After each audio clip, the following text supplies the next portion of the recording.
इसको परेशानी मैंने सही, प्रसव पीड़ा मैंने सही, तो तुमसे मिलता जुलता नाम कैसे? मेरे से मिलता हुआ नाम होना चाहिए। बोले ठीक है देवी, तुम अपने मन से रख लो। बोले मेरा नाम धुंधली, तो इसका नाम धुंधुकारी। नाम क्या रखा? बोले मेरा नाम धुंधुली है तो मेरे बेटे का नाम धुंधुकारी होगा। और ध्यान दीजिएगा, यथा नाम तथा गुण, नाम का कुछ प्रभाव आता है। नाम जैसा होता है, नाम का कुछ न कुछ प्रभाव आता है। हाँ, किसी बालक का नाम राम होगा तो वो थोड़ा धीर गंभीर होगा ही होगा, थोड़ा कुछ न कुछ परसेंट में आ जाएगा। और जिसका नाम कृष्णा होगा तो थोड़ी चंचलता तो आएगी उसके जीवन में। नाम का कुछ न कुछ प्रभाव आता है सज्जनों, है कि नहीं? यथा नाम तथा गुण, नाम रखा धुंधुकारी। और समय आने पर गौ माता ने भी एक बालक को जन्म दिया, जिस गौ माता को फल खिलाया था ना वो संत के द्वारा प्रदत्त। एक बालक ने जन्म लिया, देखने में संपूर्ण शरीर मनुष्य का था और केवल कान जो है गाय की तरह थे। इसलिए आत्मदेव ने उस बालक का नाम भी विचार करने लगे कि मेरे पुत्र का नाम मेरी पत्नी ने अपने नाम से मिलता जुलता रखा। धुंधली मेरी पत्नी का नाम, तो बेटे का नाम रखा धुंधुकारी। तो गौ माता का भी ये पुत्र है तो इसका नाम भी मैं गौ माता से मिलता हुआ रख दूंगा। ये संपूर्ण शरीर तो इसका मनुष्य जैसा है, परंतु कान गौ के जैसे हैं, इसलिए इसका नाम मैं रखता हूं गोकर्ण।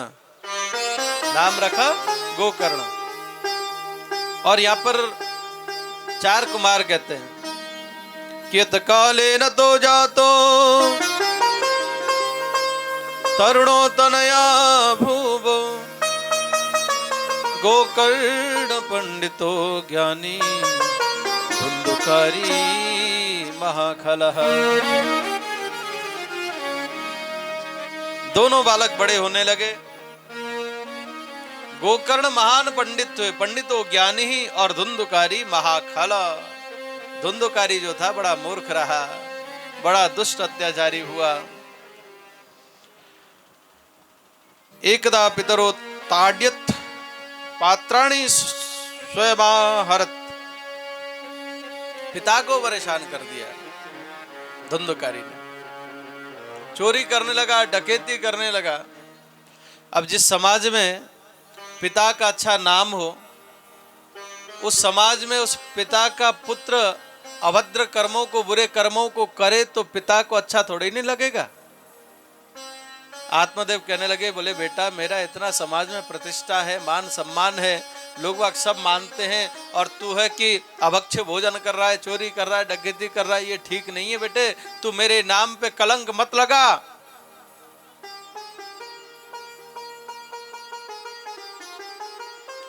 कहा सुनने वाला धुंधुकारी। नित्य प्रति और क्रूरता उसके अंदर बढ़ने लगी। आज तो आत्मदेव पुनः रुदन करने लगे सज्जनों। पहले रो रहे थे इसलिए कि बेटा नहीं है, अब रो रहे इसलिए कि बेटा हुआ तो क्यों हुआ ऐसा दुष्ट। अरे ऐसा दुष्ट होने से तो न होना अच्छा था। ध्यान देना सज्जनों, एक सिद्धांत की बात कहने जा रहा हूं। अगर हमारे माता पिता कहने लगे ना कि अरे ऐसा पुत्र ऐसी पुत्री, अरे ये तो होते होते जब छोटे थे या गर्भ में मर जाता तो बहुत अच्छा था। अगर माता पिता ये कहने लग जाए ना तो हमारे जीवन को धिक्कार है सज्जनों।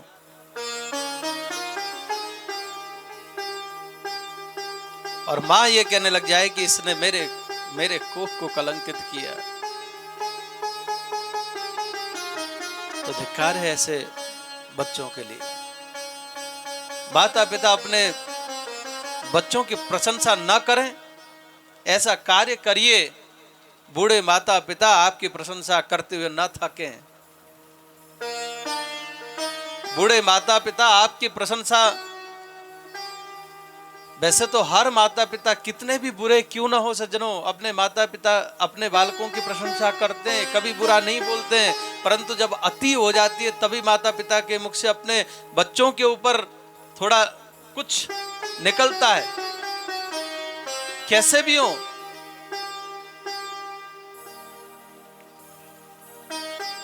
कहने का भाव यही है, अगर हमने अपने माता पिता को दुख पहुंचाया किसी भी कारण से, तो मानो हमसे फिर बेकार संसार में कोई नहीं है।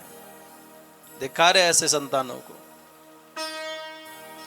प्रयास करिए कि आपके व्यवहार से, आपके कर्म से किसी भी प्रकार से माता पिता की प्रसन्नता में कमी ना आने पाए।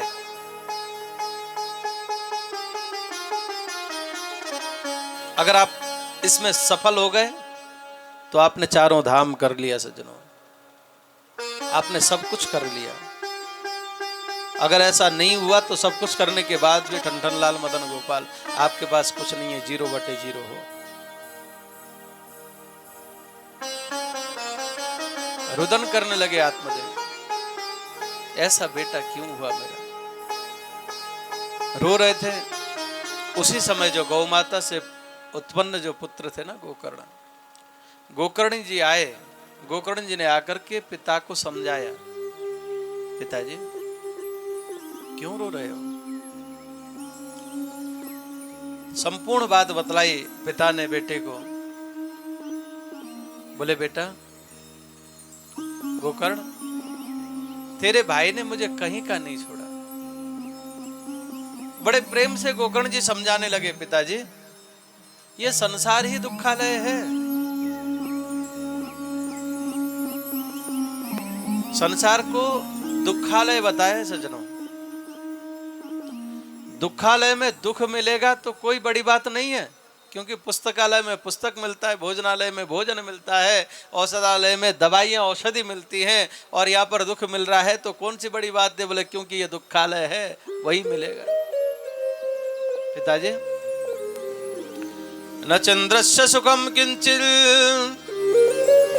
न सुखम चक्रवर्ती न सुखमस्ति विरक्तस्य मुनिरेकांत जीवन।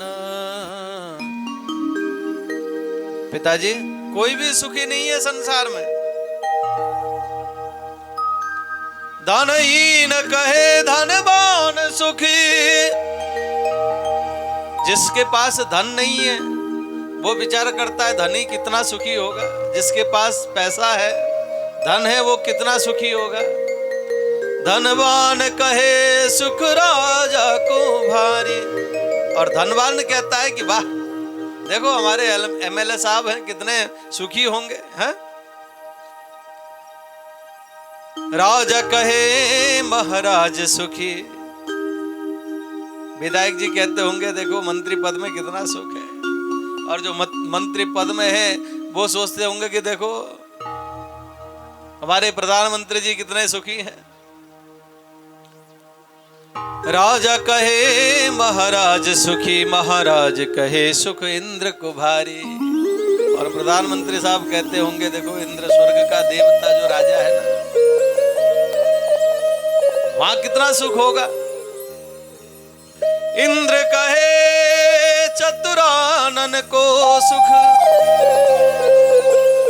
और इंद्र देवता भी कहते होंगे मैं तो एक साधारण सा स्वर्ग का राजा हूं, परंतु चतुरानन ब्रह्मा जी महाराज कितने सुखी हैं जो सृष्टि करता है। सुख दुख सब कुछ उनके हाथ में है, जैसे चाय मोड़ ले। इंद्र कहे चतुरानन को सुख और ब्रह्म कहे सुख विष्णु को भारी। ब्रह्मा जी भी सुखी नहीं है सजन। वो विचार करते हैं लक्ष्मीपति भगवान विष्णु कितने सुखी हैं।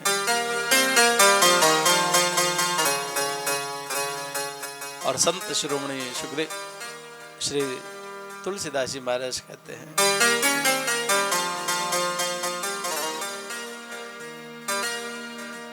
ब्रह्म कहे सुख विष्णु को भारी। तुलसीदास विचार करे हरि भजन बिना सब जीव दुखारी। हरि भजन बिना सब जीव दुखारी।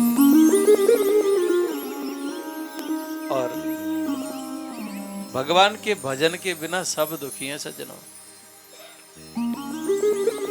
यहां से सिद्धांत है कि हम सुखी होना चाहते हैं तो हमको भगवान के शरण में जाना होगा। आप लोग चाहते हो कि नहीं सुखी होना? हा? चाहते हो ना? हम सुखी होना चाहते हैं तो भगवान के सन्निधि में रहें अधिक से अधिक।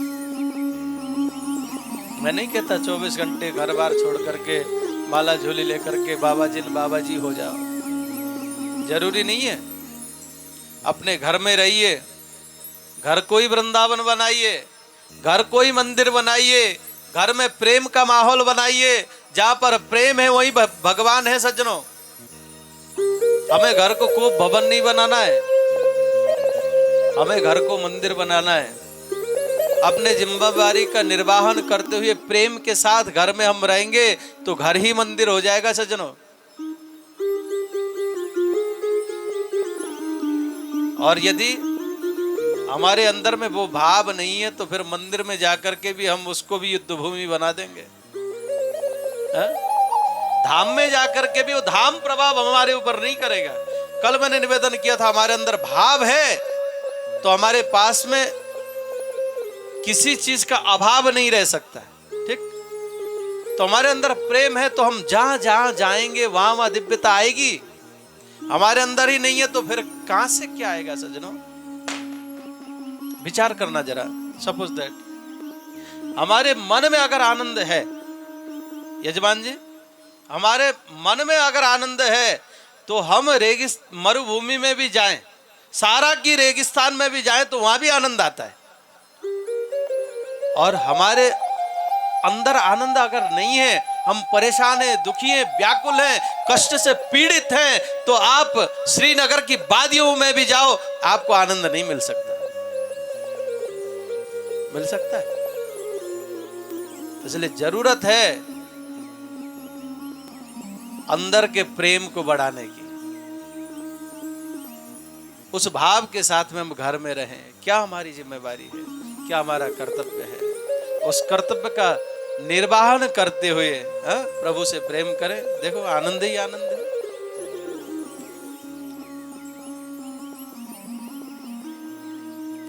हरि भजन बिना सब जीव दुखारे। सुखी होना चाहते हो तो भगवान का भजन करो, भगवान की सन्निधि ग्रहण करो। जो भी समय मिल रहा है सज्जनों, 24 घंटे में हमने अगर 1 घंटे का समय भी भगवान के लिए निकाला ना, हमारे 23 घंटे दिव्य बन जाएंगे। और हमने पूरा ही समय 24 घंटे में से कुछ भी समय भगवान को नहीं दिया तो फिर हमारे वो समय जो 24 घंटे ना, वही मटिया मेट है, कोई अभिप्राय नहीं है, कोई औचित्य नहीं। हम कथा सत्संग में बैठे हैं ना, ये समय हमारे जीवन में स्वर्णिम अक्षर से लिखा जाने वाला है सज्जनों। भगवान के लिए दिया गया समय हमारा दिव्य है। विविध प्रकार से यहां समझाने लगे। न चंद्रस्य सुखम किंचन न सुखम चक्रवर्तिनः सुखमस्ति विरक्तस्य मुनिरेकांत जीवनः। हे पिताजी, कोई सुख नहीं है, इसलिए एकांत में रहो, आप भगवान का भजन करो, उसमें सार है, बाकी सब बेकार है।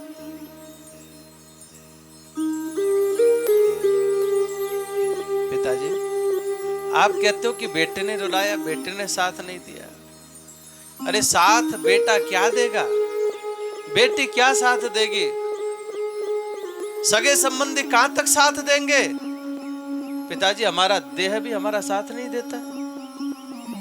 एक समय ऐसा आएगा हमारा शरीर भी हमारा साथ नहीं देगा, हमारा हाथ हमारे साथ नहीं देगा, हमारी आंखें हमारा साथ नहीं देंगी, हमारे नेत्र हमारे साथ नहीं होंगे, हमारे पैर हमारे साथ नहीं होंगे। जब हमारा देह ही हमारा साथ देने में हमारा साथ छोड़ देगा तो औरों की तो हम क्या अपेक्षा करें। कोई हमारा साथ दे, कैसे हम जाएं। इसलिए पिताजी, देहस्तिमान् सरुधिरे विमतिं त्यजत्वं जाया सुतादिषु सदा ममतां विमुञ्च पश्यानिशं जगदिदं क्षणमङ्गुलीश्च वैराग्यरागरसिको भवभक्तिनिष्ठा। हे पिताजी, वैराग्य धारण करो, सब छोड़ो। हे पिताजी,